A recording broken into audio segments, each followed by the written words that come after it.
guys, I'm back doing another collection video, and today I'm doing my NES and SNES. The reason I'm putting these two together is because, as you can see, I don't have many games for each of these consoles, and I probably won't say much about these games because either A, they're bad, or B, I haven't had enough time to go and play them, and I just don't remember what they are, or my thoughts on them are, whether or not they're good, basically.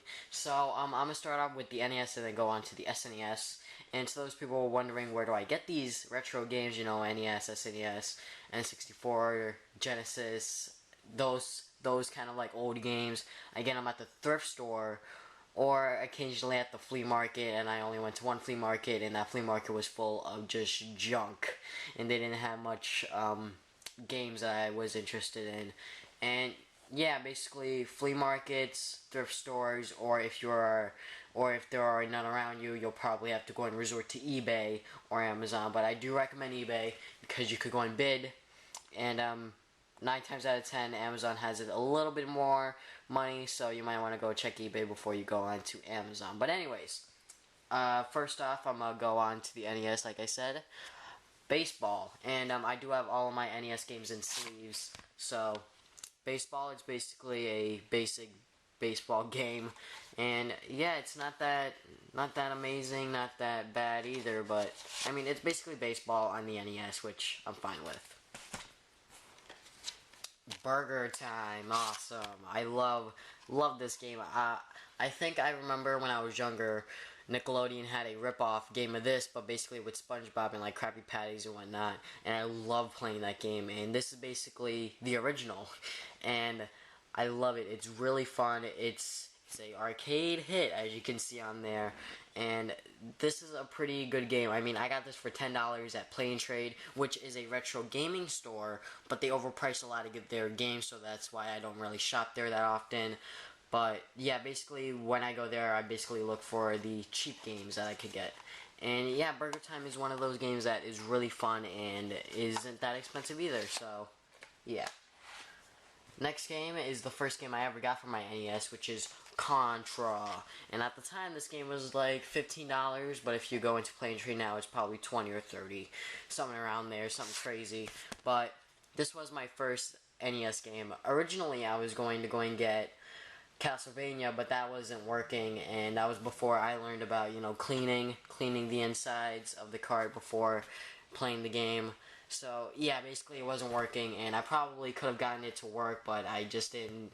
At the time, I didn't know about cleaning the insides with a Q-tip or earwax thing. I don't know, but Contra, really hard game. Haven't finished it because it's really hard, and I know that you could go and do the Contra code or the Konami code, up, down, left, right, BA start, I believe, and I got to go and play the game like that, but I doubt that I'll finish it, so yeah. Next game we got is Dr. Mario, and Dr. Mario, this cartridge is in amazing condition, and I found this at my local Play and Trade. I mean, the label's in pretty good shape. It's still intact. It looks pretty shiny, and I got this for $5. And Dr. Mario is basically a puzzle game where you have to go and match up the different colored pills to go and get rid of these little germs. And at first it's pretty easy, but it gets really hard as you play more of it. But it's pretty fun. I do have to say so myself. I mean, $5, great game, especially within this condition. It's pretty good. Next game we got is Fester's Quest. I got this at my local thrift store for $5, which is basically what it goes for because it's so bad. I mean, this game is really bad. If you saw the AVGN video that he made, this game is pretty bad, and I had a pleasure of playing it myself. And the first 5 seconds, I was like, nope. And yeah, basically what the Angry Video Game Nerd was talking about is he's telling the truth. This game is really bad. It's not that great. So yeah, it's not that fun. It's a bad game. But $5 added to the collection, why not? Next game we got is Q*bert, and this was the first ever game I found at my local thrift store. And Q*bert is basically that classic arcade game that everyone used to play, or at least has played at one point. And Q*bert is I don't know how to describe it. I guess a puzzle game. I'm not sure, but basically you need to go and turn all of these blocks into one color, the certain color, and sometimes when you step on it more than once, it'll turn back to another color. So yeah, and it looks like he's cursing, but it's basically Kubernetes. That's what I've learned from hearing about Wreck-It Ralph. I've yet to watch that movie. I will hopefully one day. But yeah, Cuber puzzle game, I think. Another game that I got at the thrift store because it was pretty cheap and I knew it was bad because of this dreaded rainbow, LJN. TNC Surf Designs, and this is basically a skateboarding game. I'm not sure, but I played like 5 seconds of it and I was like, this is bad. I mean, from the controls, how the way the game looked, I mean, it was pretty bad, so I can't exactly say much about this one until I play more of it, which probably won't happen. Next game we got is Tetris, and whoever you are in this handwriting, Dungey, and it's also on the back. So one day I need to go and get me some magic eraser and basically get that off because it actually works. I've seen people try it with their NES games, SNES games, you know, the cartridge games, and that actually works. And Tetris is one of those games that is basically a classic. This is really fun, and I love it. I want to go and get Tetris on my other consoles, platforms that I have. I want to go and get it on the DS or 3DS. I want to get it on the PS2. I mean, Tetris is a game that is basically on every single console up to this point, and will probably be released on the next generation Xbox One and PS4 in some way, shape, or form. I mean, on PC, it's on the internet. It's a Flash game, and I bet that they will do a downloadable release or basically have it in disc form. I'm not sure, but it'll come out on every single platform from now until the end of time when video games stop. Tetris is a game that anyone could play, and it is a classic among the video game history, kind of video game community history. I don't know, but this game will remain as a classic to gamers everywhere, especially if you have played it, because Tetris is a great game. I have to say so myself. Next game is Karate Kid, and as you can see, LJN. But I saw Danny Sexbang. He played it on Game Grumps, and he actually finished it. I was actually surprised, and I was like, you know what? Maybe I should try to finish it. And I think I got halfway, and then I stopped because I died. And yeah, I mean, AVGN said that this game was hard. And then when I saw Danny play it, I was like, this game's not that hard. But I don't know. But I like this game. It's pretty good for like a early NES game as a beat 'em up. It's okay. And based off of a movie, I don't know. I haven't watched this movie. I've watched the one with Jackie Chan and Jaden Smith, but I don't know. Let me just go and put these games on the shot. Basically show you all the games I've showed you guys, and let's get on to the SNES. Now, I do have sleeves for the SNES. I have a bunch of sleeves for the SNES. It's just that when I put them on my shelf, if you put them like that, some of them will like start like sticking out because the plastic sleeves are very thick, and if you stack them up high, some of them will like lean forward because of the plastic sleeves sticking out. So I just don't put them on. I think I might just go and put them on later when I find a different method of displaying them. But anyways, we got Donkey Kong Country. This was my first ever SNES game, and it's pretty good. I mean, it's really hard. I mean, after I finished Donkey Kong Country Returns, and then when I played this right after, this seemed very easy. But if you never played a Donkey Kong Country game or never finished Donkey Kong Country Returns, you will see that this game is extremely hard, and you should be warned because it's kind of like a thing with the series. I mean, it's really hard. Donkey Kong Country is a series that is not to be taken lightly, and it's pretty tough in terms of difficulty, but in terms of music, everything else, graphics, pretty good. Next game we got is Mortal Kombat. Oh my god, look at this label. But the thing is that I didn't pay a penny for this because my friend actually gave it to me. his mom found it in his closet or something. I don't know, but he basically gave it to me because he doesn't own a SNES anymore. He does plan on getting the Retron, one of the Retrons, Retron 3, Retron 5. I recommend the 5 because it comes with a lot of different other consoles. But basically, he doesn't have a SNES anymore because it broke or whatever. And they recently found this in their closet like a year or two ago. And this was around the time when I just got my Retron 3. And he was like, "Hey, you want it?" And I was like, "Sure. I really don't care. Label, whatever."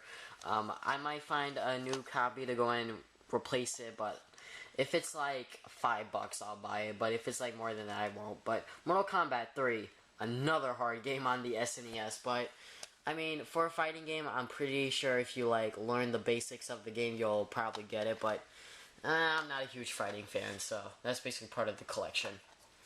NBA Jam Tournament Edition. This was one of the games that I got during my flea market in Pennsylvania, I believe. I went to a flea market in Pennsylvania, and I was hoping for them to go and have like a bunch of SNES, NES, N64 games there, but most of it was basically a bunch of 99-cent store stuff, like a lot of bootlegs, a lot of stuff that no one really wants, and I was really disappointed. I couldn't sleep the night before because I was so excited to go to this flea market. And when we got there, they had barely any retro games, and I was really disappointed. I can't tell you. Like, the face I had looked like I was really sad and pissed off because this was the only game that I walked out of there. I mean, I did walk out with a couple of comic books and whatnot, and, you know, like Spider-Man, Batman, you know. I walked out with a couple of comic books that I like, that, you know, interest me. You know, the covers look pretty cool. But, I mean, I went there with the intentions of getting a bunch of retro games, but they just didn't have any. But NBA Jam Tournament Edition, I've yet to play it because this game's multiplayer, and I'd much rather play it with a friend. So maybe one day I might just go invite one friend, and maybe we'll try it out.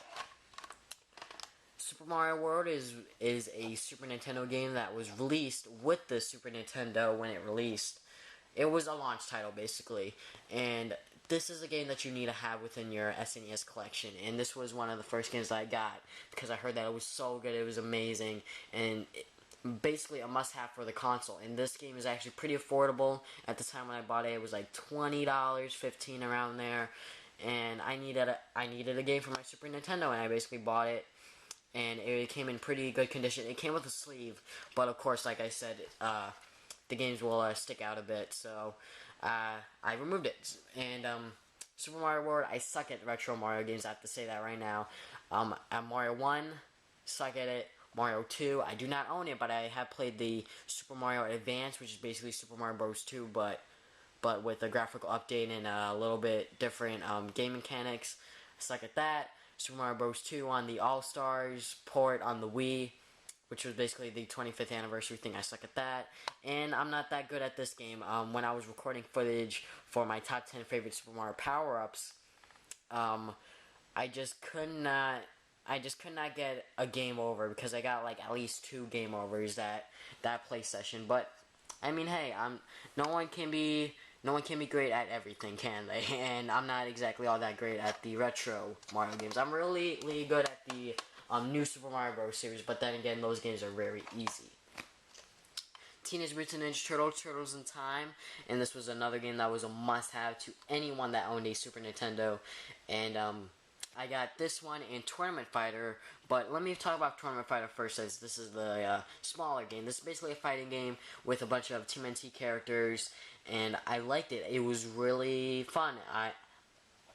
I love Ninja Turtles. I like some fighting games. I like Street Fighter. I have Street Fighter 4 on my 3DS, and I love that. And I mean, basically Street Fighter with Ninja Turtles, I'll go for it. I mean, I love Ninja Turtles, and fighting games are okay. I'm not exactly a fanatic of those, but I love Ninja Turtles. Ninja Turtles have been part of my childhood, and I still watch the new cartoon because it's actually pretty decent.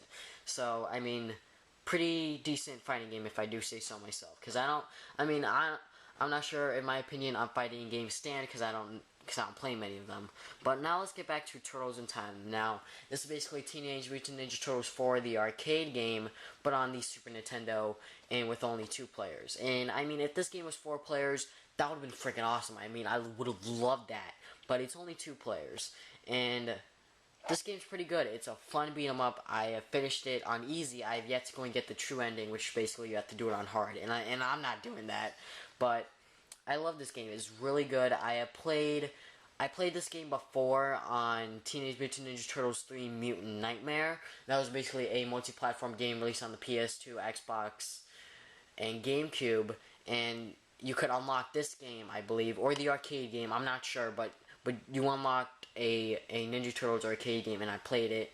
It was really fun. I loved it, and yeah, I mean, facing off Super Shredder at the end was freaking awesome. So yeah, those are basically my NES and SNES games as of right now, and I do hope to go and grow my collection of these 2 consoles in the future, but as of right now, they're a bit small. They aren't all that big compared to my other collection, so yeah, thank you guys for watching this video. If you guys haven't already, hit that subscribe button for new videos every Saturday. Drop a like to go and share your support, and follow me on Facebook and Twitter for new updates on my future videos.